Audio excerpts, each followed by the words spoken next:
Can you believe it is the last week of Vlogtober? I can't believe how quickly this month has gone. Well, I say that. The days have gone slowly themselves, but the month has gone quickly. Like, if I think about that, when I did my first Vlogtober video, and the end of the month seems so far away, and it feels like it was 5 days ago that I made that. That is crazy. So I just got back from a midwife appointment, and I'll be making a bump date today, which will be out before this video. So if you want to find out what happened at the midwife appointment, then watch my latest bump date. Don't reckon, unless there's like a pleasant surprise, don't think we're having an October baby, sadly. I would have liked to, of course, but I think she's very comfortable in there, so might have to wait a little. I'm starting to feel a lot more, I wouldn't say patient, but content. I think I've stopped trying, since, like I mentioned in my last video, I've stopped trying to like look out for things and wonder what any new sensation might be. That's helping a lot, but also obviously just as each day that passes is a day closer to when we're going to meet our baby, whenever that is, so each day gets easier. Anyway, I am going to make a bump date for you guys and edit it, and I will see you after. I am just bouncing on my ball, waiting for my tea to brew. I've never drunk so much tea since being pregnant, and I'm wearing this massive jumper because I'm not wearing a bra. When you get to this point in pregnancy, you just stop caring, you just want to be comfortable, but I thought I should cover up with something baggy in case I don't really pay attention to what I'm filming. So, yep, that's what I'm doing. It's 4 o'clock and I've just woken up because I woke up originally at 4 o'clock in the morning and didn't sleep again last night. So I lay my head down for a quick nap, and that was nearly 2 hours ago. Whoops. But this is why I am not filming that much, because my life right now is just napping, cross-stitching, bouncing on a ball, watching Great British Bake Off. That's kind of it, to be honest. Yeah. So not a lot very exciting to see in my life at the moment. I've just finished editing the bump date, and my Norwegian is getting worse. I'm pretty sure of it. I think because the bump date is the only time I speak Norwegian. Me and Henrik have kind of gotten a little bit lazy. And I speak Norwegian when I speak to his family and with some friends, but with like my friends, since like I've been ill and stuff, and obviously they're working in the daytime, I haven't really seen them face to face in a while, so it's all been online anyway.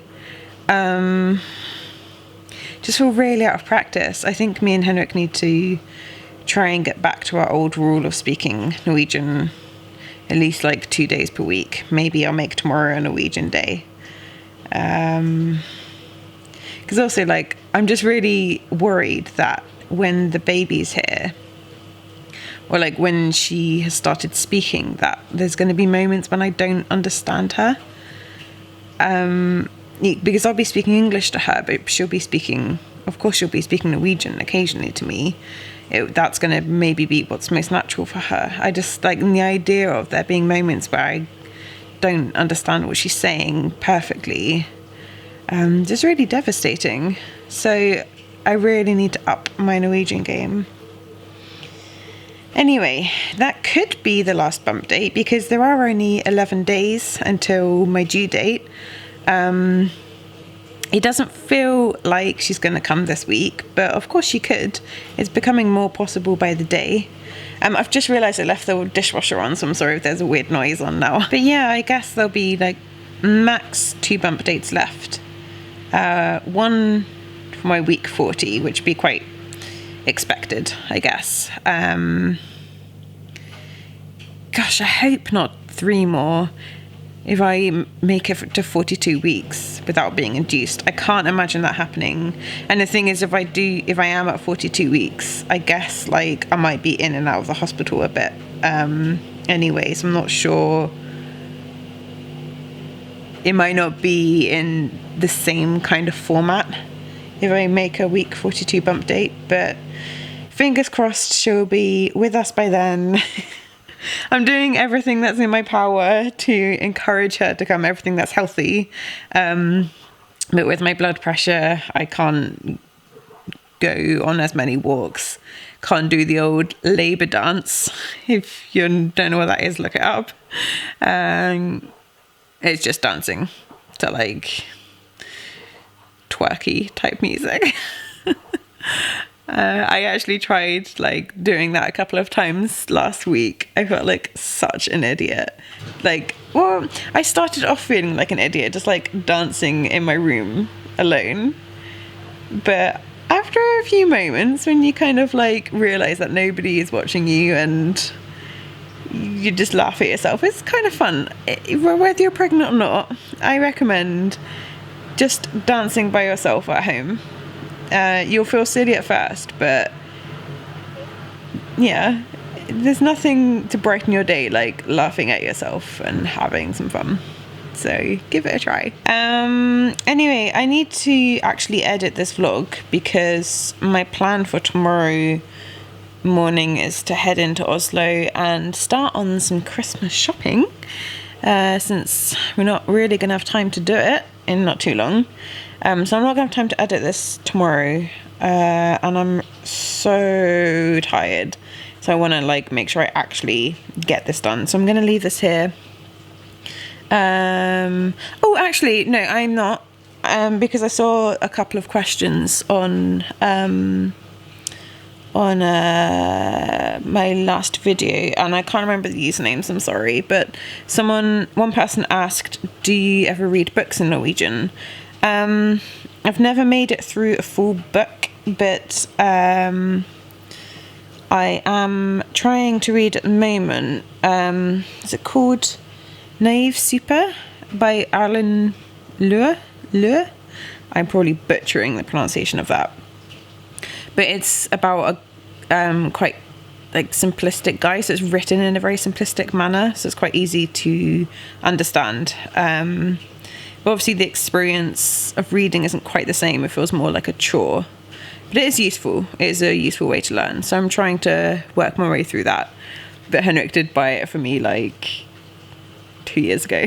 And I still haven't finished. And it's a very small book. And someone else asked if I am vegan. I was until about 7 months ago. I stopped being vegan when I just like was craving so many sweet things, and it's really hard to find sweet vegan things. It's a really rubbish excuse, but that is what happened basically. So now I'm vegetarian. I became vegetarian when I was 12, and then became vegan about 5 years ago. I'll probably go back to being vegan, to be honest, because I was perfectly healthy. It was just cravings got the better of me. So yeah, I'll probably go back to it, but we'll see. Anyway, now I'm going to leave this here, and I will hopefully see you guys tomorrow. Have a lovely day. Please forgive me that again there hasn't been like much entertainment, but this is my life right now. This right here, sleeping and doing nothing and getting impatient, that is the reality of maternity leave. You are not going to write a novel or catch up with your friends or join a pottery class when you're on maternity leave. No, you're going to be grumpy and sleeping all the time. So at least I'm being honest. And I will see you next time. Bye.